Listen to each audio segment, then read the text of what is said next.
May tanong ka ba o problemang legal? Karapatan at obligasyon sa ilalim ng Motorcycle Crime Prevention Act. Kalalagda lamang nitong Mayo 2025 ng ating kagalang-galang na Pangulong Ferdinand R. Marcos Jr. ang Republic Act No.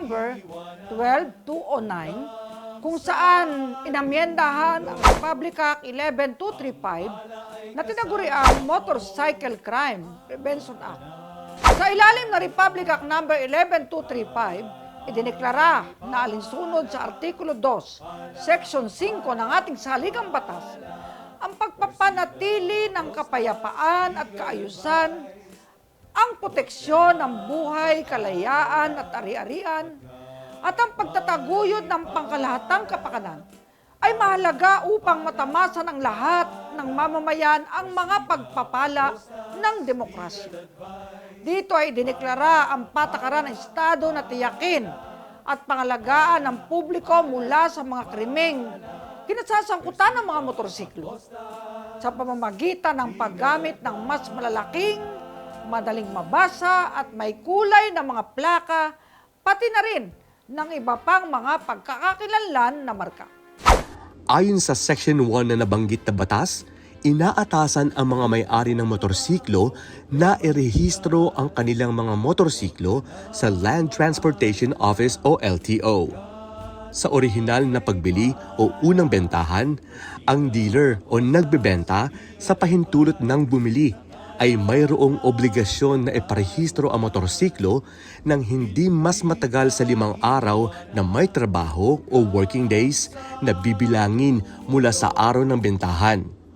Sakaling magkaroon ng kasunod na pagbenta o disposisyon, kailangang iulat ng nagbebenta ng motorsiklo sa LTO, personal man o online, ang transaksyon sa loob din ng 5 araw ng trabaho.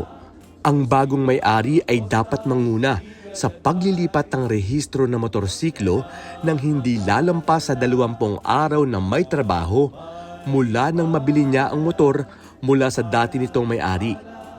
Kapag nakapagsubite ang bagong may-ari ng mga kinakailangang papeles kasama ang clearance mula sa Philippine National Police Highway Patrol Group o PNP-HPG, tsaka lamang ilalabas ang kaukulang Certificate of Registration sa loob ng 2 araw na may trabaho. Kung ang bentahan ng motorsiklo ay sa isang dealership, magkakaroon ng kasulatan ng pagkakasundo kung saan nakasaad na ang nagbenta ay mananatiling may-ari ng motorsiklo, ngunit binibigyan ang bumibili ng karapatang gamitin at ariin ito hanggang sa kanyang mabayaran ang kabuuang presyo ng pagbili. Ang pagkabigo ng dealer, orihinal na may-ari o ng bagong may-ari na sumunod sa mga iniaatas ng batas ay maaaring magresulta sa multang hindi hihigit sa 5,000. Subalit, hindi kukuhanin mula sa bumili ang nasabing motorsiklo dahil lamang sa hindi nito pagsunod sa batas na ito. Gayon din, ang pagmamaneho ng motorsiklong walang plate number o hindi nababasa ang plate number ay maaaring maparusahan ng multang hindi hihigit sa 5,000 piso. Bukod dito, ang motorsiklo ay maaaring kumpiskahin ng mga law enforcers at agad na isuko sa PNP.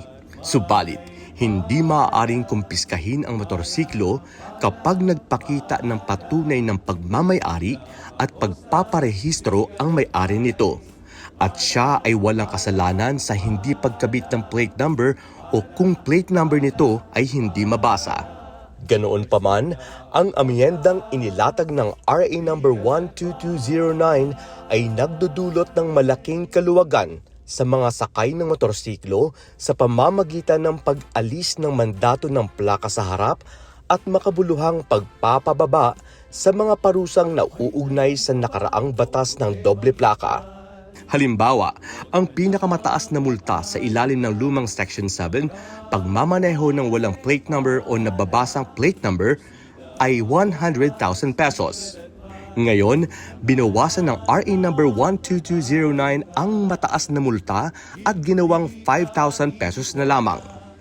Sa ilalim naman ng Section 4 ng bagong batas, Ang responsibilidad ay nananatili sa nagbebenta ng segunda manong motorsiklo na iulat ang pagbebenta sa LTO sa loob ng 5 araw.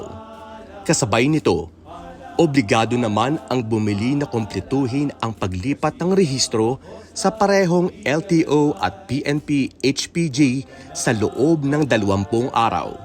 Ang hindi pagsunod ay nangangahulugan ng 5,000 pesos na multa na ibinaba rin mula sa dating 20,000 pesos hanggang 50,000 pesos na multa.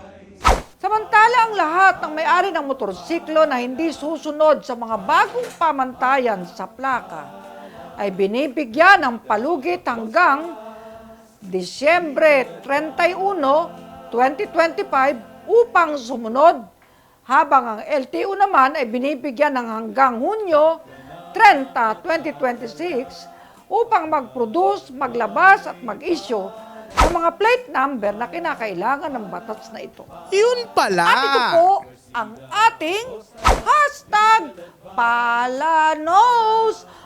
Makinig, manood, magtanong para matuto. Persida Acostas, Legal Advice.